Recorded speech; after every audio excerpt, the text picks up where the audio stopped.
నెల్లూరు జిల్లాలో కొన్ని నెలలుగా గ్రావెల్, ఇసుక, తెల్లరాయి లాంటి సహజ సంపదను అధికార పార్టీ నాయకులు దోచేస్తున్నారని కోటంరెడ్డి శ్రీధర్ రెడ్డి తీవ్ర విమర్శలు చేశారు. సైదాపురం మండలంలో వైఎస్ఆర్సీపీ పార్టీ కీలక నాయకులు అక్రమ మార్గంలో వందల కోట్ల రూపాయల తెల్లరాయిని తరలిస్తున్నారని, సర్వేపల్లి నియోజకవర్గంలోని రుస్తుం మైన్లో 40 భారీ యంత్రాలు, అధిక సంఖ్యలో టిప్పర్లు పెట్టి ఖనిజ సంపదను దోచేస్తున్నారని టీడీపీ మాజీ మంత్రి సోమిరెడ్డి చంద్రమోహన్ రెడ్డి గత 2 రోజులుగా అక్రమ మైనింగ్కి వ్యతిరేకంగా అదే ప్రాంతంలో నిరసన దీక్ష చేస్తున్న, గిరిజన ప్రాంతాల్లో అక్రమంగా బ్లాస్టింగ్లు నిర్వహిస్తున్న అధికారులు ఎందుకు స్పందించడం లేదని, ఈ విషయాలన్నింటిపై జిల్లా అధికారులను కలిసి సమస్యలు తెలియజేశామని rural MLA Kotamreddy Sridhar Reddy YCP పార్టీపై విరుచుకుపడ్డారు. అట్లు సిలికా కావచ్చు, క్వార్ట్జ్ కావచ్చు, ఇసుక కావచ్చు, గ్రావెల్ కావచ్చు, సహజ సంపదల్ని అధికార వైఎస్ఆర్ కాంగ్రెస్ పార్టీ కీలక నేతలు, ముఖ్య నేతలు బరి తెగించి వీధుల్లోకి వచ్చి స్మగ్లింగ్ చేస్తున్న తీరు.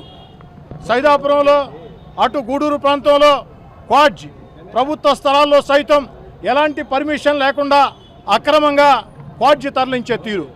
100 కోట్ల ప్రజాధనాన్ని వైఎస్ఆర్ కాంగ్రెస్ పార్టీ కీలక నేతలు కొల్లగొడుతున్నటువంటి తీరు. అన్నిటికీ మించి మరీ బరి తెగించిన విధంగా పొదలకూరు మండలం, సర్వేపల్లి నియోజకవర్గం పొదలకూరు మండలంలో తాడిపర్తి గ్రామంలో ఏదైతే రుస్తుంజీ మైన్ ఉందో ఆ మైన్కి పర్మిషన్లు లేవు.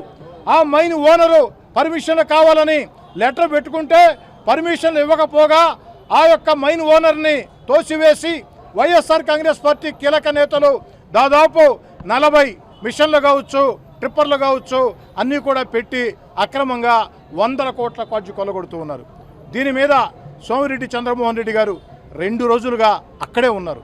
సోమిరెడ్డి చంద్రమోహన్ రెడ్డి గారు 2 రోజులుగా ఆ మైన్ వద్ద కూర్చుని రాత్రి వేళ అక్కడే నిద్రపోతూ ఆడే నిరవధిక నిరసన ధర్నా చేసి వారు అడుగుతూ ఉన్నారు, అయ్యా ఇక్కడ పేలుడు సామగ్రి ఉంది, పక్కనే గిరిజన కాలనీ ఉంది, పేలుడు సామగ్రికి అనుమతి లేదు, ఈ యొక్క దానికి అనుమతి లేదు, మీరు రండి అంటే ఒక్క డిపార్ట్మెంటు స్పందించిన పరిస్థితి లేదు. ఈరోజు సోమిరెడ్డి చంద్రమోహన్ రెడ్డి గారి నిరవధిక నిరసన ధర్నాకి మద్దతుగా జిల్లా తెలుగుదేశం పార్టీ అధ్యక్షులు అబ్దుల్ అజీజ్ గారి నేతృత్వంలో మేమందరం కూడా విచ్చేసి ఉన్నతాధికారులను కలిసి చాలా స్పష్టంగా చెప్పాం, మేము వచ్చేటప్పటికి మైనింగ్ అధికారులు లేరు, మేము వస్తున్నామని తెలిసి రాలేదో మరో కారణమో నాకైతే తెలియదు.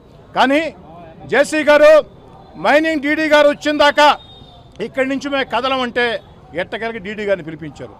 డీడీ గారు మీడియా ముందు, జిల్లా అధికారుల ముందు, జిల్లా పార్టీ తెలుగుదేశం అధ్యక్షుడు అబ్దుల్ అజీజ్ గారు అడిగితే చెప్పినటువంటి సమాధానం, ఆ యొక్క తాడిపర్తి మైన్కి లీజులు లేవు, తాడిపర్తి మైన్లో జరిగే క్వార్ట్జ్ అది స్మగ్లింగే, అది అక్రమమే, అది ఇల్లీగలే అని చాలా స్పష్టంగా జిల్లా జాయింట్ కలెక్టర్ గారి ముందు, డిఆర్ఓ గారి ముందు, మీడియా ముందు, అధికారుల ముందు, జిల్లా తెలుగుదేశం నాయకుల ముందు మైనింగ్ డీడీ గారు ఒప్పుకోవడం జరిగింది.